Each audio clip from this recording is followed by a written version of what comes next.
पंचमो अध्याय भगवत गीता के 5वें संन्यास योग नामक अध्याय को प्रारंभ करते हैं। दूसरे अध्याय का नाम ज्ञान योग था। उसमें ज्ञान के ही विषय में समझाया गया। ज्ञान ये विश्व ही परमात्मा है, यह प्रत्यक्ष दर्शन बोध कराने वाले विवेक का नाम है। तीसरे अध्याय में कर्म का प्रतिपादन गया, यानी बिना ज्ञान के कर्म नहीं किया जा सकता और कर्म करने पर ही ज्ञान की पहचान होती है। इसलिए चौथे अध्याय में ज्ञान कर्म संन्यास योग कहा गया, यानी जिसने अपने ज्ञान को कर्म में व्यवहार में और अपने कर्म व्यवहार को ज्ञान में जोड़कर एक रूपता प्राप्त कर ली है, परंतु संन्यास यानी फलाशक्ति छोड़कर जो सेवामय भक्तिमय कर्म करता है, ये चौथे अध्याय में समझाया। परंतु अर्जुन के मन में ये समझ में आया कि कभी कभी आप ज्ञान को श्रेष्ठ बतलाते हो, कभी कभी आप कर्म को श्रेष्ठ बतलाते हो, तो मैं ये कैसे समझूं कि मुझे ज्ञानी ही बनना है कि कर्म ही करना है। ऐसा लगता है कि मेरा भ्रम आप दूर नहीं कर रहे हो और संशय भ्रम बढ़ा रहे हो। तो ये अर्जुन के मुख से जो प्रश्न था, अर्जुन बोला, हे कृष्ण, त्याग कर्मों का कहते फिर योग भी, दोनों में लाभदायी जो वो एक मुझसे कहो। ज्ञान ही श्रेष्ठ है या लाभदायी है कि कर्म ही श्रेष्ठ है, कर्म करना लाभदायी है। कृष्ण जी ने जो समझाया था वो भगवान बोले, कर्म योग कर्म त्याग दोनों में हित है भरा। इनमें कर्म का योग श्रेष्ठ है कर्म त्याग से। कुछ कर्म ऐसे रहते हैं या जिनको करना ही आवश्यक होता है, वो त्यागना नहीं पड़ते, और कुछ कर्म ऐसे रहते हैं कि त्यागने से ही लोकहित होता है। इसलिए ज्ञान पूर्वक कर्म को करना और ज्ञान से जिन कर्मों को सेवा में उपयोग नहीं किया जा सकता उनको त्यागना, क्योंकि ये विचार सांख्य शास्त्र के आधार पर कहे गए हैं। सांख्य शास्त्र ने ये कहा है कि गुणानाम च दोषाणाम प्रमाणम प्रभागता कंचिदर्थम अभिप्रेत्य सांख्यत्य विधीयते। जिन कर्मों के करने में लोकहित अधिक होता हो उन कर्मों को अवश्य कर लेना चाहिए, और जिन कर्मों के करने में लोकहित कम है उन कर्मों को छोड़ देना चाहिए। फिर भी कर्म त्यागने की अपेक्षा कर्म करना ही श्रेष्ठ है, क्योंकि नहीं रह सकता कोई क्षण भी कर्म के बिना। जीवों से करवाते हैं स्वभाव गुण कर्म। ये कृष्ण ने कहा कि ये प्राणी मात्र बिना कर्म किए एक क्षण भी नहीं रह सकता है, इसलिए कर्म तो करना ही पड़ेगी, परंतु कर्म की शुद्धि ज्ञान के द्वारा अच्छी तरह से परख के कर लेना चाहिए, ताकि हमारे कर्म करने से हमारे से सबको सुख शांति ही मिले। जो स्थान सांख्य योगी का वही है कर्म योगी का। ज्ञान योगी ज्ञान के द्वारा जिस स्थान को प्राप्त करना चाहते हैं, कर्म योगी भी कर्म मार्ग पर चलकर उसी गंतव्य स्थान पर पहुंचना चाहते हैं। इसलिए ज्ञान और कर्म एक ही चीज के पर्यायवाची नाम है। ज्ञान कहते हैं जान लेने को, कर्म कहते हैं चलने को। यदि हमने ठीक से जान पहचान नहीं की तो हम कर्म नहीं कर पाएंगे, और कर्म करने पर ही ज्ञान की पहचान होती है। यानी ज्ञान का मूल्यांकन केवल कर्म व्यवहार में दिखता है। इस तरह से वे अज्ञानी हैं जो ऊपर से तो दिखाऊ से लगते हैं, परंतु जिनका कर्म व्यवहार ज्ञान पूर्वक नहीं होता है, वो जो महामूढ़ जीव आत्मा कर्म इंद्रिय दबाए के हिये से भोग ही ताके मिथ्याचारी उसे कहा। परंतु जो निश्चय की स्थिति में पहुंच गया है उसमें अहम कर्ता भाव नहीं रहता है, यानी मैं कुछ भी नहीं करता माने युक्त तत्वविद। सुने छुए लखे सूंगे खावे सोवे हिले चले, बोले त्याग करे लेवे वो खोले नेत्र मूंद ले, इंद्रियां इंद्रियार्थों में खेलें यह धार के। उसके शरीर के, इंद्रियों के, मन के, बुद्धि के सब कर्म अपने सहित संपूर्ण प्राणी मात्र को सुख शांति पहुंचाने के लिए होते हैं, क्योंकि जिसको ये विश्व ही परमात्मा है, विश्व ही ब्रह्म है, इस निश्चय में स्थिति हो चुकी है। इसलिए ब्रह्म के ध्यान से कर्म जो करे फल त्याग के, पापों में वो नहीं डूबे जल में पदम पत्र ज्यों। ये विश्व ही ब्रह्म है, ऐसा वेद मंत्रों में कहा गया है। ओम ब्रह्म ही वेदम मृतम, पुरस्तात् ब्रह्म पश्चात ब्रह्म दक्षिणताश्चोत्तरेण अधा च ऊर्ध्वम पृष्ठम ब्रह्म वेदम विश्वमिदम वरिष्ठम। इस तरह विश्व रूपी परमात्मा, विश्व रूपी ब्रह्म को अच्छी तरह से देखकर जानकर इस विश्व रूपी परमात्मा की सेवार्थ जो कर्म करता है फलाशक्ति छोड़ के, तो लिप्यते न सा पापेन पदम पत्र में बाम्बिशा, वो उसको कर्म का दुखमय फल नहीं भोगना पड़ता है। वो पापों में इस तरह नहीं फंसता है जैसे पानी में उत्पन्न हुआ कमल का पत्र।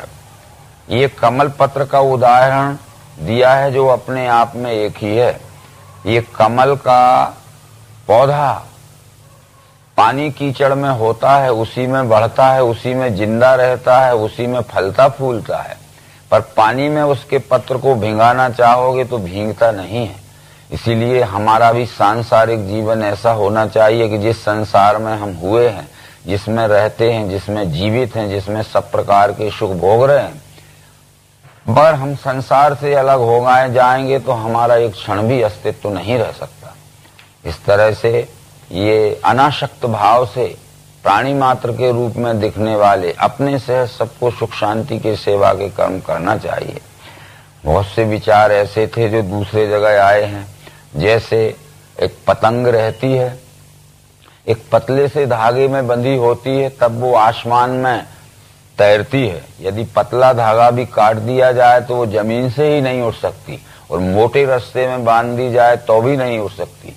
इसलिए इस मनुष्य को भी संसार में तो रहना है, परंतु इसकी आसक्ति अति अल्प होना चाहिए, और अति आसक्ति में फंस जाने से ये संसार में अपने जीवन को सुखमय नहीं बना सकता है। अयोगी को महाबाहु संन्यास दुख से सदे, योग युक्त मुनि को ही ब्रह्म तत्काल है मिले। अयोगी, योगी और योग युक्त, ये तीन शब्द भगवत गीता में आए हैं। अयोगी कहते हैं जिस जीव का अभी इस विश्व ब्रह्म से योग दर्शन नहीं हुआ है, तदात्मता का योग नहीं हुआ है, वो अयोगी है।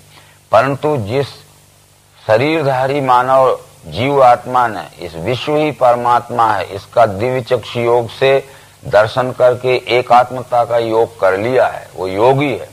परंतु योगी हो जाने के बाद भी जो स्वकर्म द्वारा सेवा में लग गया है वो योग युक्त है। इसलिए योग युक्त मुनि को ही ब्रह्म तत्काल है मिले। जब हम विश्व से अपनी एकात्मता का योग कर लेते हैं और तदनुसार हम अपने स्वकर्म द्वारा व्यवहार के मार्ग पर चलने लगते हैं तो हम तत्काल ही उस ब्रह्म में तद्रूपता प्राप्त कर लेते हैं। ये श्लोक का आशय यही था। योग युक्त की पहचान है जो शुद्ध चित्त होता है, जिसकी इंद्रियां मन वश में होते हैं, और सर्वभूतात्म भूतात्मा कुर्मन्नपि न लिप्यते, वो भूतों में आपको देखे करे भी कर्म मुक्त हो। भूतों में यानी संपूर्ण दृश्य मात्र के छरा सर्वाणी भूतानी आपको यानी आत्म भाव से देखे, यानी पुरुषोत्तम भाव से। यहाँ त्रिपुटी भगवान श्री कृष्ण ने समझाई है। भूतों में यानी क्षर में आपको यानी अक्षर को देखे, यानी पुरुषोत्तम भाव से।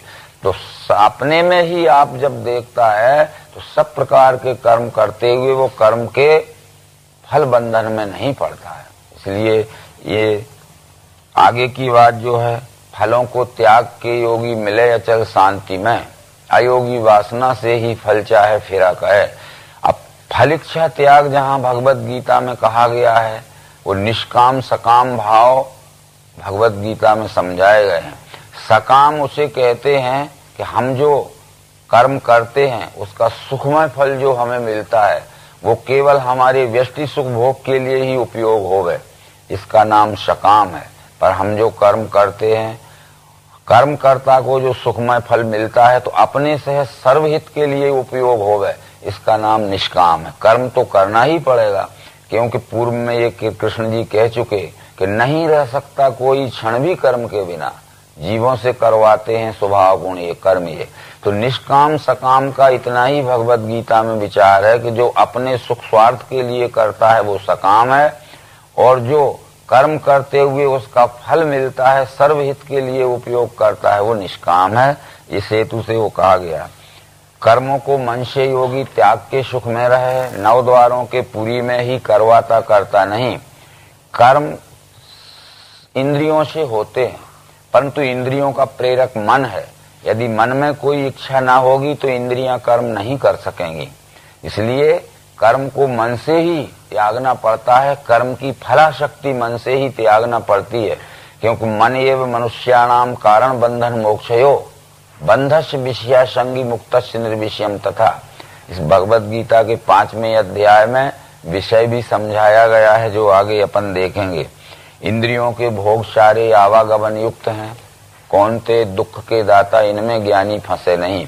इंद्रियां जो हैं हमारी स्थूल सूक्ष्म दो प्रकार की इंद्रियां हैं। स्थूल इंद्रियों को कान आंख त्वचा जीभ नासिका कहते हैं, ये बाह्यकरण है। सूक्ष्म इंद्रियां मन बुद्धि अहंकार चित्त है। तो इंद्रियों के भोग सारे आवागमन युक्त हैं। कुछ हमारी मानसिक इच्छाएं रहती हैं और वो इंद्रियों के द्वारा उन इच्छाओं की पूर्ति होती है। इसलिए जिसका मन नियंत्रण में हो गया है, मन अनुशासित हो गया है, बस में हो गया है, तो फिर उसकी इंद्रियां बहिर्मुख यानी विपरीत गामी नहीं हो सकती हैं। इसलिए कर्मों को मन से योगी त्याग के सुख में रहे। काम क्रोध नहीं जिनमें आत्मवेदता मनोजयी, वो योगी देह के होपते मरे पे ब्रह्म रूप है।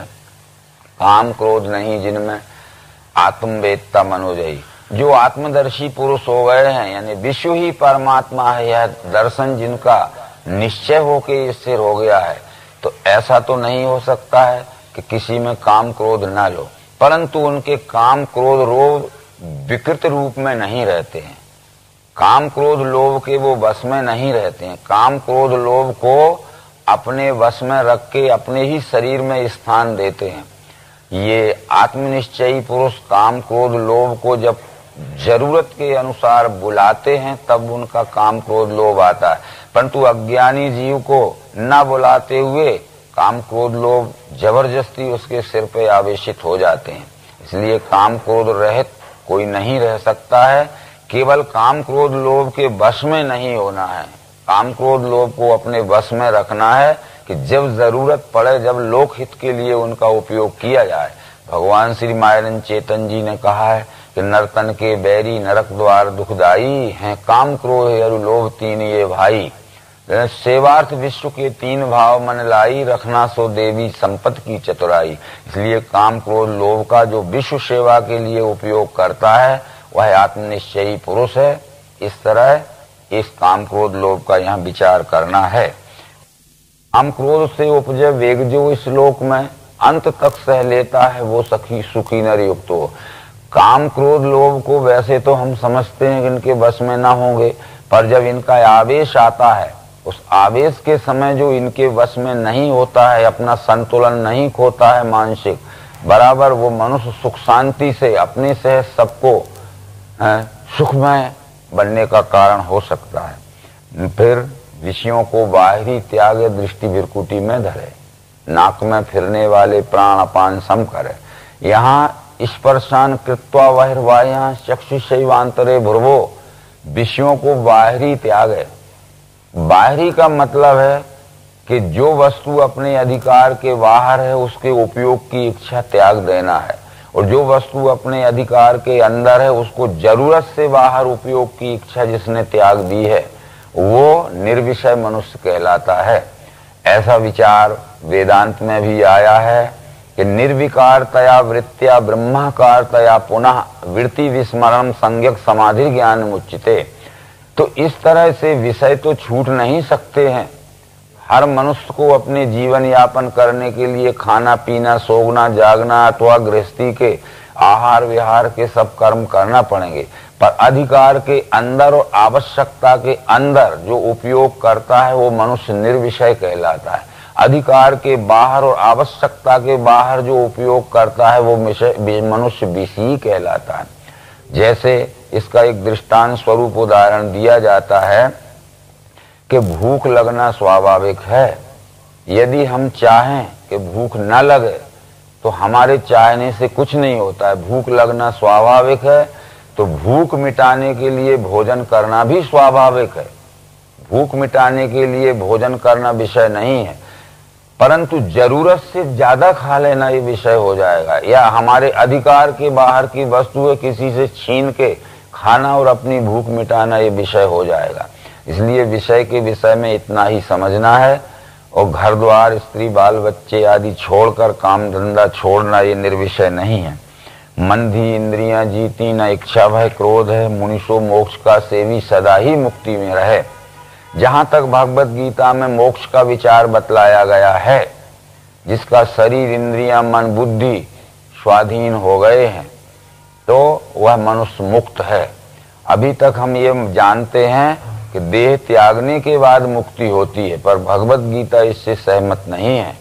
मुक्ति का अर्थ है जिस मनुष्य के शरीर के रहते हुए जीवित अवस्था में ही सब प्रकार के संशय भ्रम निकल गए हैं। संशय भ्रम से छूट जाना ही मुक्ति है।